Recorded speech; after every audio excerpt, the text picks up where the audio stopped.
Pong dam ਚੋਂ ਮੁੜ ਛੱਡਿਆ ਗਿਆ 44,000 ਕਿਊਸਕ ਪਾਣੀ।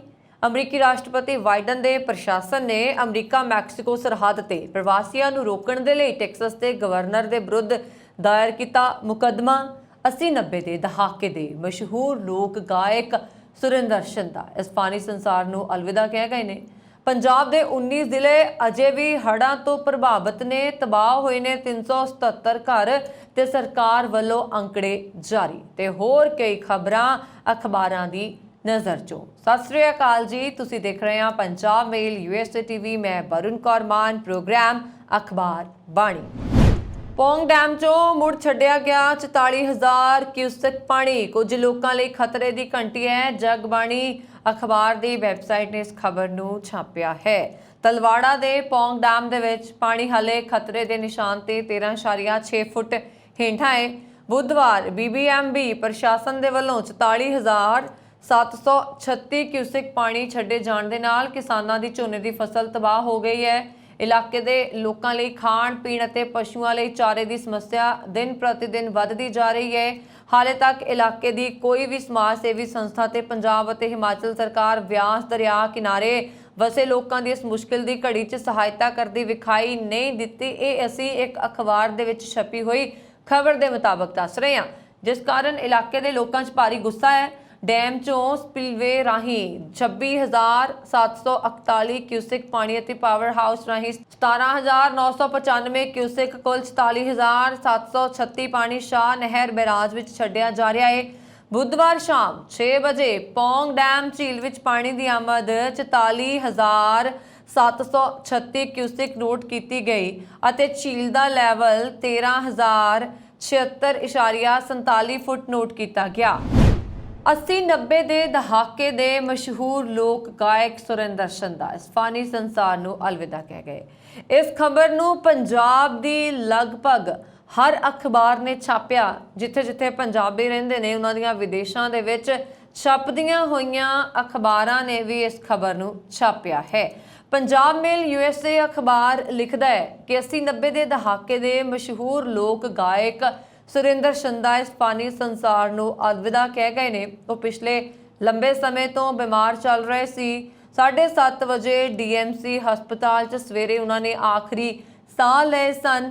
दसणयोग है कि पिछले दिन उन्होंने हालत नाजुक बनी हुई सी। उन्होंने लुधियाना के मॉडल टाउन विखे एक हस्पताल दे विच दाखिल करवाया गया सी, जिथे उन्हों का ऑपरेशन किया गया। इस तो बाद शरीर दे विच इन्फेक्शन फैल गई, जिस कारण उन्होंने DMC हस्पताल च मौत हुई है, क्योंकि उन्होंने उत्थे ही इन्फेक्शन फैलन तो बाद दाखिल करवाया गया सी, जिथे उन्होंने आखिरी साह लए। इस तो पहला उन्होंने मौत की अफवाह भी फैली सी, पर उन्होंने पुत्र ने फेसबुक ते लाइव होके इन्हां अफवाहां का खंडन किया सी। बहुत सारिया उगियां हस्तियां ने सुरिंदर शिंदा होना दे देहांत ते दुख का प्रगटावा भी किया है। पंजाबी ट्रिब्यून ने लिखा है कि उन्होंने लड़के मनिंदर शिंदा ने दस्सिया कि दूजे भरा सिमरन दे इंग्लैंड तो परतन मगरों ही पिता का अंतिम संस्कार किया जाएगा। पंजाब के मुख्य मंत्री भगवंत मान ने श्रोमणी पंजाबी गायक सुरिंदर शिंदा के देहांत से भी दुख का प्रगटावा किया है। इस खबर नूं भी कई अखबारां ने छापिया है। मुख्यमंत्री हुणां ने उन्होंने अपने समयां दा महान पंजाबी गायक दस्सिया ते क्या कि शिंदा दी दिल टुंबवी आवाज़ पंजाबी संगीत दे लखां प्रेमियों नूं कील के रख दिंदी सी। उन्होंने कहा कि सुरिंदर शिंदा नूं उन्हां दे प्रशंसकां दी जुबान ते चढ़े गीतां राहीं हमेशा याद रखा जाएगा। कैबिनेट मंत्री अनमोल गगन मान सने होर मंत्रियां अते विधायकां ने भी सुरिंदर शिंदा दे देहांत ते दुख दा प्रगटावा किया है। दसणयोग है कि मशहूर गायक सुरिंदरपाल धम्मी, जिन्होंने असी सुरिंदर शिंदा वजों जानते हैं, उन्हों का जन्म मई 1953 ਨੂੰ पिंड चोटी इयाली जिला लुधियाना पंजाब च होया सी। उन्हों का जन्म एक रामगढ़िया परिवार विच होया सी। पंजाबी संगीत विच आउण तो पहला शिंदा स्वरूप मकैनिकल वर्क्स दे विच नौकरी करते सी। उन्होंने साल 1981 च पुत जट्टां दे बुलाउंदे बकरे गीत नाल पंजाबी म्यूजिक इंडस्ट्री दे विच कदम रखिया सी। पंजाब मेल USA दी अखबार दे विच छपी खबर के मुताबिक इस गाने दे विच जदों उन्होंने कदम रखिया, पंजाबी म्यूजिक इंडस्ट्री दे विच जदों कदम रखिया तो इस तो बाद उन्होंने कदे वापस मुड़ के नहीं देखा। ਉਹਨਾਂ ਦੇ ਦੇਹਾਂਤ ਕਾਰਨ ਪੰਜਾਬੀ ਮਿਊਜ਼ਿਕ ਇੰਡਸਟਰੀ ਦੇ ਵਿੱਚ ਸੋਗ ਦੀ ਲਹਿਰ ਫੈਲ ਗਈ ਹੈ। ਵਾਈਡਨ ਪ੍ਰਸ਼ਾਸਨ ਨੇ ਅਮਰੀਕਾ ਮੈਕਸੀਕੋ ਸਰਹੱਦ ਤੇ ਪ੍ਰਵਾਸੀਆਂ ਨੂੰ ਰੋਕਣ ਲਈ ਟੈਕਸਾਸ ਦੇ ਗਵਰਨਰ ਦੇ ਵਿਰੁੱਧ ਦਾਇਰ ਕੀਤਾ ਮੁਕੱਦਮਾ। पंजाब मेल USA अखबार ने इस खबर ਨੂੰ ਛਾਪਿਆ ਹੈ। ਅਮਰੀਕਾ ਦੀ ਅਖਬਾਰ ਦੱਸਦੀ ਹੈ ਕਿ ਵਾਈਡਨ ਪ੍ਰਸ਼ਾਸਨ ਨੇ ਅਮਰੀਕਾ ਮੈਕਸੀਕੋ ਸਰਹੱਦ ਪਾਰ ਕਰਨ ਵਾਲੇ ਪ੍ਰਵਾਸੀਆਂ ਨੂੰ ਰੋਕਣ ਦੇ ਲਈ ਟੈਕਸਾਸ ਦੇ ਦੁਆਰਾ ਰੀਓ ਗ੍ਰਾਂਡੇ ਨਦੀ ਵਿੱਚ ਫਲੋਟਿੰਗ ਬੈਰੀਅਰ ਨੂੰ ਲੈ ਕੇ ਟੈਕਸਾਸ ਗਵਰਨਰ ਤੇ ਮੁਕੱਦਮਾ ਕੀਤਾ। ਪਾਬੰਦੀ ਦਾ ਐਲਾਨ ਟੈਕਸਸ ਦੇ ਰਿਪਬਲਿਕਨ ਗਵਰਨਰ ਗ੍ਰੇਗ ਨੇ ਜੂਨ ਵਿੱਚ ਕੀਤਾ। ਸੰਘੀ ਅਧਿਕਾਰੀਆਂ ਦਾ ਕਹਿਣਾ ਹੈ ਕਿ ਨਦੀ ਵਿੱਚ ਰੁਕਾਵਟਾਂ ਸੰਘੀ ਕਾਨੂੰਨ ਦੀ ਉਲੰਘਣਾ ਕਰਦੀਆਂ ਨੇ। ਇਸ ਦੇ ਨਾਲ ਹੀ ਮਨੁੱਖਤਾਵਾਦੀ ਚਿੰਤਾਵਾਂ ਵੀ ਸਾਹਮਣੇ ਆ ਗਈਆਂ ਨੇ। ਰਾਜਪਾਲ ਨੇ ਕਿਹਾ ਕਿ ਉਹ ਅਦਾਲਤ ਵਿੱਚ ਇਸ ਨਾਲ ਨਜਿੱਠਣਗੇ। ਅੱਗੇ ਅਖਬਾਰ ਛਾਪਦਾ ਹੈ ਕਿ ਜ਼ਿਕਰਯੋਗ ਹੈ ਕਿ ਇਸ ਪਾਬੰਦੀ ਦਾ ਐਲਾਨ ਜੂਨ ਵਿੱਚ ਕੀਤਾ ਗਿਆ ਸੀ। ਰਾਜ ਦੇ ਅਧਿਕਾਰੀਆਂ ਨੇ ਸੰਘੀ ਅਧਿਕਾਰੀਆਂ ਦੇ ਬਿਆਨ ਤੇ ਦਲੀਲ ਦਿੱਤੀ ਹੈ ਕਿ ਇਸ ਨਾਲ ਸਰਹੱਦ ਨੂੰ ਸੁਰੱਖਿਅਤ ਕਰਨ 'ਚ ਮਦਦ ਮਿਲੇਗੀ। ਪ੍ਰਵਾਸੀ ਵਕੀਲਾਂ ਨੇ ਕਿਹਾ ਕਿ ਇਹ ਪ੍ਰਵਾਸੀਆਂ ਲਈ ਬੇਅਸਰ ਅਤੇ ਸੰਭਾਵੀ ਤੌਰ ਤੇ ਖਤਰਨਾਕ ਹੋ ਸਕਦਾ ਹੈ। ਨਿਆਂ ਵਿਭਾਗ ਨੇ ਆਸਟਨ ਵਿੱਚ ਇੱਕ ਸੰਘੀ ਅਦਾਲਤ 'ਚ ਦਲੀਲ ਦਿੱਤੀ ਕਿ ਰਾਜ ਦੇ ਅਧਿਕਾਰੀਆਂ ਨੂੰ ਰੁਕਾਵਟਾਂ ਨੂੰ ਲਾਗੂ ਕਰਨ ਤੋਂ ਪਹਿਲਾਂ ਸੰਘੀ ਆਗਿਆ ਲੈਣ ਦੀ ਲੋੜ ਸੀ। ਸੰਘੀ ਅਧਿਕਾਰੀਆਂ ਨੇ ਦਲੀਲ ਦਿੱਤੀ ਹੈ ਕਿ ਅਜਿਹਾ ਨਾ ਕਰਕੇ ਟੈਕਸਸ ਨੇ ਜਲ ਮਾਰਗਾਂ ਨੂੰ ਨਿਯੰਤਰਿਤ ਕਰਨ ਵਾਲੇ ਸੰਘੀ ਕਾਨੂੰਨਾਂ ਦੀ ਉਲੰਘਣਾ ਕੀਤੀ ਹੈ। ਬਹੁਤ ਸਾਰੀਆਂ ਅੰਤਰਰਾਸ਼ਟਰੀ ਅਖਬਾਰਾਂ ਨੇ ਵੀ ਇਸ ਖਬਰ ਨੂੰ ਛਾਪਿਆ ਹੈ। ਅੰਗਰੇਜ਼ੀ ਅਖਬਾਰਾਂ ਵਿਦੇਸ਼ੀ ਨੇ ਜੋ ਇਹ ਵੀ ਇਸ ਖਬਰ ਨੂੰ ਛਾਪਦੀਆਂ ਨੇ।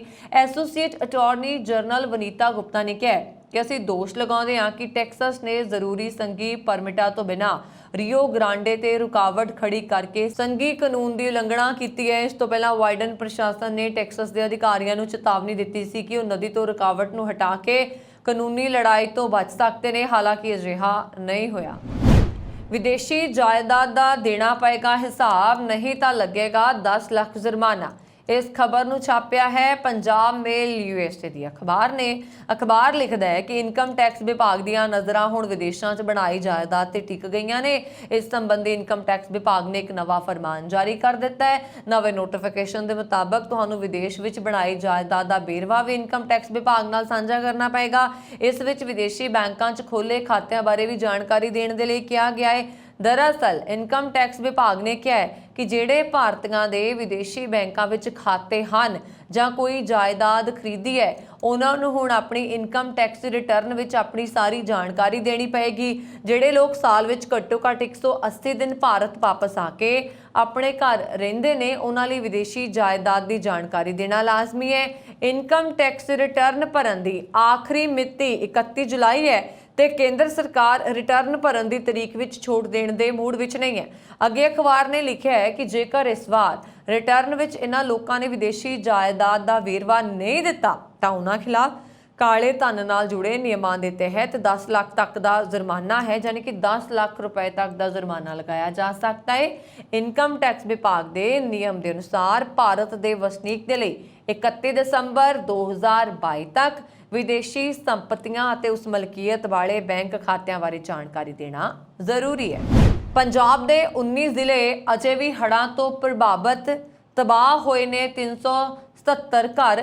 ਸਰਕਾਰ ਵੱਲੋਂ ਅੰਕੜੇ ਜਾਰੀ। ਜਗਬਾਣੀ ਨੇ ਇਸ ਖਬਰ ਨੂੰ ਛਾਪਿਆ ਹੈ ਤੇ ਨਾਲ ਦੇ ਨਾਲ ਪੰਜਾਬੀ ਟ੍ਰਿਬਿਊਨ ਦੇ ਵਿੱਚ ਹੜ੍ਹਾਂ ਦੇ ਨਾਲ ਜੁੜੀ ਖਬਰ ਵੀ ਛਪੀ ਹੈ ਤੇ ਹਰ ਅਖਬਾਰ ਜੋ ਖਬਰ ਵੀ ਉਹਨਾਂ ਤੱਕ ਹੜ੍ਹਾਂ ਦੀ ਪਹੁੰਚਦੀ ਹੈ ਉਸ ਨੂੰ ਛਾਪਣ ਦੀ ਪੂਰੀ ਕੋਸ਼ਿਸ਼ ਦੇ ਵਿੱਚ ਹੈ।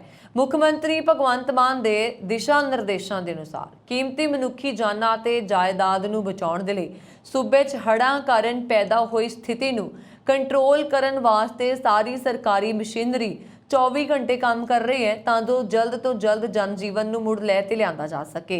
ਰਾਹਤ ਕਾਰਜਾਂ ਦੇ ਵਿੱਚ ਤੇਜ਼ੀ ਲਿਆਉਣ ਅਤੇ ਮੁੱਖ ਮੰਤਰੀ ਭਗਵੰਤ ਮਾਨ ਦੇ ਦਿਸ਼ਾ ਨਿਰਦੇਸ਼ਾਂ ਅਨੁਸਾਰ 27,286 ਲੋਕਾਂ ਨੂੰ ਸੁਰੱਖਿਅਤ ਥਾਵਾਂ ਤੇ ਪਹੁੰਚਾਇਆ ਜਾ ਚੁੱਕਿਆ ਹੈ। ਪਟਿਆਲਾ ਦੇ ਵਿੱਚ 14,296, ਰੂਪਨਗਰ ਦੇ ਵਿੱਚ 2200, ਮੋਗਾ ਦੇ ਵਿੱਚ 250, ਲੁਧਿਆਣਾ ਦੇ ਵਿੱਚ 300, SAS ਨਗਰ ਦੇ ਵਿੱਚ 1400, SBS ਨਗਰ ਦੇ ਵਿੱਚ 200, ਫਤਿਹਗੜ੍ਹ ਸਾਹਿਬ ਦੇ ਵਿੱਚ 600, ਤਰਨਤਾਰਨ 241, ਜਲੰਧਰ ਦੇ ਵਿੱਚ 670, ਕਪੂਰਥਲਾ ਦੀ ਗਿਣਤੀ ਹੈ 380, ਫਿਰੋਜ਼ਪੁਰ ਦੀ ਗਿਣਤੀ ਹੈ 5400 ਤੇ ਸੰਗਰੂਰ ਦੀ ਗਿਣਤੀ ਆਉਂਦੀ ਹੈ 263, ਫਾਜ਼ਿਲਕਾ 'ਚ 17 ਤੇ ਮਾਨਸਾ ਜ਼ਿਲ੍ਹੇ ਦੇ ਵਿੱਚ 1000 69 ਲੋਕਾਂ ਨੂੰ ਸੁਰੱਖਿਅਤ ਥਾਵਾਂ ਤੇ ਪਹੁੰਚਾਇਆ ਜਾ ਚੁੱਕਿਆ। ਇਹ ਗਿਣਤੀ ਤੁਹਾਨੂੰ ਉਹ ਦੱਸੀ ਹੈ ਜੋ ਅਖਬਾਰ ਦੇ ਵਿੱਚ ਛਪੀ ਹੈ ਤੇ ਇੰਨੇ ਲੋਕਾਂ ਨੂੰ ਸਰਕਾਰੀ ਅੰਕੜਿਆਂ ਦੇ ਹਿਸਾਬ ਦੇ ਨਾਲ ਹੜ੍ਹਾਂ ਤੋਂ ਸੁਰੱਖਿਅਤ ਥਾਵਾਂ ਤੇ ਪਹੁੰਚਾ ਦਿੱਤਾ ਗਿਆ ਹੈ। ਬੁਲਾਰੇ ਨੇ ਦੱਸਿਆ ਕਿ 26 ਜੁਲਾਈ ਸਵੇਰੇ 8 ਵਜੇ ਤੱਕ ਸੂਬੇ ਦੇ 1472 ਪਿੰਡ ਅਜੇ ਵੀ ਹੜ੍ਹਾਂ ਨਾਲ ਪ੍ਰਭਾਵਿਤ ਨੇ। सूबे कुल 159 राहत कैंप चल रहे हैं जिन्हां 1478 लोग रह रहे हैं। मौजूदा समय तरनतारन, फिरोजपुर, फतेहगढ़ साहिब, फरीदकोट, हुशियारपुर, रूपनगर, कपूरथला, पटियाला, मोगा, लुधियाना, SAS नगर, जलंधर, संगरूर, SBS नगर, फाजिलका, गुरदासपुर, मानसा, पठानकोट ते बठिंडा समेत 19 ਜ਼ਿਲ੍ਹੇ ਹੜ੍ਹਾਂ ਨਾਲ ਪ੍ਰਭਾਵਿਤ ਨੇ। ਮਾਲ ਵਿਭਾਗ ਦੇ ਵੱਲੋਂ ਵੱਖ-ਵੱਖ ਜ਼ਿਲ੍ਹਿਆਂ ਤੋਂ ਪ੍ਰਾਪਤ ਰਿਪੋਰਟਾਂ ਦੇ ਅਨੁਸਾਰ ਸੂਬੇ 'ਚ ਹੜ੍ਹਾਂ ਕਾਰਨ ਕੁੱਲ 42 ਲੋਕਾਂ ਦੀ ਮੌਤ ਹੋ ਚੁੱਕੀ ਹੈ, ਜਿਨ੍ਹਾਂ ਦੇ ਵਿੱਚ ਰੂਪਨਗਰ ਦੇ 3, ਫਤਿਹਗੜ੍ਹ ਸਾਹਿਬ, ਹੁਸ਼ਿਆਰਪੁਰ ਅਤੇ SBS ਨਗਰ ਦੇ ਵਿੱਚ 2-2, SAS ਨਗਰ ਦੇ ਵਿੱਚ 8, ਫਰੀਦਕੋਟ ਅਤੇ ਜਲੰਧਰ ਦੇ ਵਿੱਚ 3-3, ਪਟਿਆਲਾ 'ਚ 10, ਸੰਗਰੂਰ ਵਿੱਚ 4, ਫਿਰੋਜ਼ਪੁਰ, ਮੋਗਾ, ਫਾਜ਼ਿਲਕਾ ਅਤੇ ਲੁਧਿਆਣਾ 'ਚ 1-1 ਵਿਅਕਤੀ ਸ਼ਾਮਲ ਹੈ। ਇਸ ਤਰ੍ਹਾਂ ਹੜ੍ਹਾਂ ਕਾਰਨ 19 ਵਿਅਕਤੀ ਜ਼ਖਮੀ ਹੋਏ ਨੇ। ਵੱਖ-ਵੱਖ ਜ਼ਿਲ੍ਹਿਆਂ ਤੋਂ ਮਿਲੀ ਜਾਣਕਾਰੀ ਦੇ ਅਨੁਸਾਰ ਹੜ੍ਹਾਂ ਕਾਰਨ 377 ਘਰ ਪੂਰੀ ਤਰ੍ਹਾਂ ਜ਼ਿਆਦਾ ਨੁਕਸਾਨੇ ਗਏ, ਜਦਕਿ 770 ਘਰ ਅੰਸ਼ਕ ਤੌਰ ਤੇ ਨੁਕਸਾਨੇ ਗਏ। ਪਸ਼ੂ ਪਾਲਣ ਵਿਭਾਗ ਤੋਂ ਮਿਲੀ ਜਾਣਕਾਰੀ ਦੇ ਅਨੁਸਾਰ 25 ਜੁਲਾਈ ਨੂੰ ਸੂਬੇ 'ਚ 1450 ਪਸ਼ੂਆਂ ਦਾ ਇਲਾਜ ਕੀਤਾ ਗਿਆ, ਜਦਕਿ 1210 ਪਸ਼ੂਆਂ ਦਾ ਟੀਕਾਕਰਨ ਕੀਤਾ ਗਿਆ। ਲੋਕਾਂ ਦੀ ਸਿਹਤ ਨੂੰ ਮੁੱਖ ਤਰਜੀਹ ਦਿੰਦਿਆਂ ਸਿਹਤ ਵਿਭਾਗ ਦੀਆਂ ਟੀਮਾਂ ਹੜ੍ਹ ਪ੍ਰਭਾਵਿਤ ਖੇਤਰਾਂ 'ਚ 24 ਘੰਟੇ ਸਰਗਰਮੀ ਦੇ ਨਾਲ ਕੰਮ ਕਰ ਰਹੀਆਂ ਨੇ। ਬੁਲਾਰੇ ਦੇ ਅਨੁਸਾਰ ਇਸ ਸਮੇਂ 425 ਰੈਪਿਡ ਰਿਸਪੌਂਸ ਟੀਮਾਂ ਹੜ੍ਹ ਪ੍ਰਭਾਵਿਤ ਇਲਾਕਿਆਂ 'ਚ ਕੰਮ ਕਰ ਰਹੀਆਂ ਨੇ। ਇਸ ਤੋਂ ਇਲਾਵਾ ਸਿਹਤ ਵਿਭਾਗ ਦੇ ਵੱਲੋਂ ਹੜ੍ਹ ਪ੍ਰਭਾਵਿਤ ਇਲਾਕਿਆਂ 'ਚ 194 ਮੈਡੀਕਲ ਕੈਂਪ ਲਗਾਏ ਗਏ ਨੇ। ਉਹਨਾਂ ਨੇ ਅੱਗੇ ਦੱਸਿਆ ਕਿ ਹੜ੍ਹ ਪ੍ਰਭਾਵਿਤ ਖੇਤਰਾਂ 'ਚ ਲਗਾਤਾਰ ਲੋਕਾਂ ਨੂੰ ਸੁੱਕੇ ਭੋਜਨ ਦੇ ਪੈਕੇਟ ਵੰਡੇ ਜਾ ਰਹੇ ਨੇ।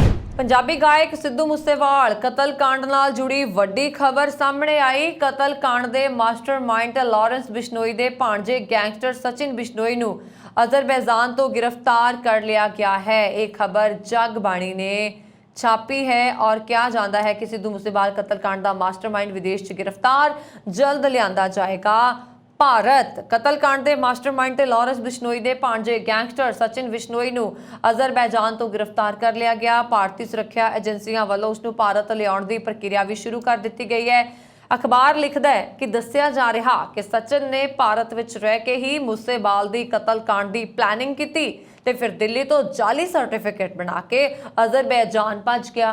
ਹੁਣ ਸੁਰੱਖਿਆ ਏਜੰਸੀ ਉਸ ਨੂੰ ਵਾਪਸ ਦਿੱਲੀ ਲਿਆਉਣ ਦੇ ਵਿੱਚ ਲੱਗ ਗਈ ਹੈ। ਇਸ ਦੇ ਨਾਲ ਹੀ NIA ਨੇ ਲਾਰੈਂਸ ਬਿਸ਼ਨੋਈ ਦੇ ਮੁੱਖ ਸਹਿਯੋਗੀ ਬਿਕਰਮਜੀਤ ਸਿੰਘ ਉਰਫ ਬਿਕਰਮ ਬਰਾੜ ਨੂੰ ਸੰਯੁਕਤ ਅਰਬ ਅਮੀਰਾਤ ਤੋਂ ਭਾਰਤ ਡਿਪੋਰਟ ਕਰਨ ਤੋਂ ਬਾਅਦ ਗ੍ਰਿਫਤਾਰ ਕਰ ਲਿਆ।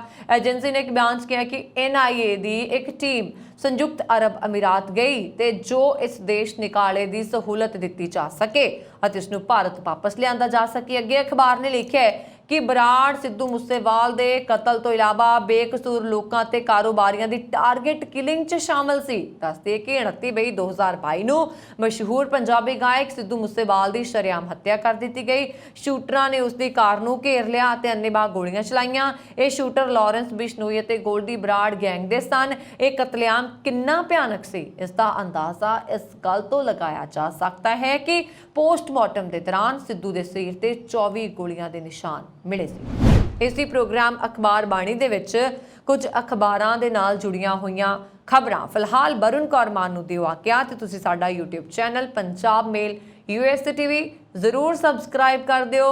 ਸ਼ੁਕਰੀਆ ਜੀ, ਸਤਿ ਸ਼੍ਰੀ ਅਕਾਲ।